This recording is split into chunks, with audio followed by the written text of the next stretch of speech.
Well, you can probably see behind me a house that was certainly built to withstand the weather, but it didn't. The typhoon came into this building, ripped off the roof and tossed it 500 meters away. I spoke to the man who was in this house. He and his wife and his granddaughter were hiding under a table, he with a crash helmet on, thinking that was it, that the storm was going to take them. But they survived it. They came out the next day when the wind dropped.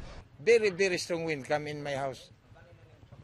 We are we are afraid, and my granddaughter was Shaking, was she? shaking. Yeah. Now this is a concrete, solid building. As we've come up this road north up the island, every house we've come to has had some kind of damage, either a roof ripped off or a wooden house flattened completely.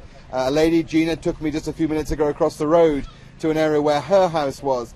She was inside her house with her husband and with her child. It was completely destroyed. All the houses in that area have been completely destroyed, and we're still making our way further north up this island. It's getting worse and worse the further up we go. We've just stopped at this house where the damage was to have a look at it, to talk to the owner, when suddenly a truck pulled up.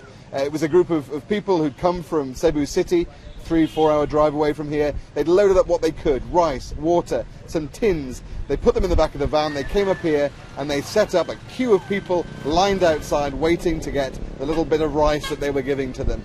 People are helping in any way they can to try and get the help to those who need it most. The government is overwhelmed by the numbers of people. This is an accessible area. This has a road that functions, and yet still help isn't getting through to people. We saw some repairing the power lines. It seemed like a thankless task, but you've got to start somewhere. But the problems that we're seeing here are just worse. Further up in this island where there's no power, and in the other islands, the more remote places where people still haven't even got to yet.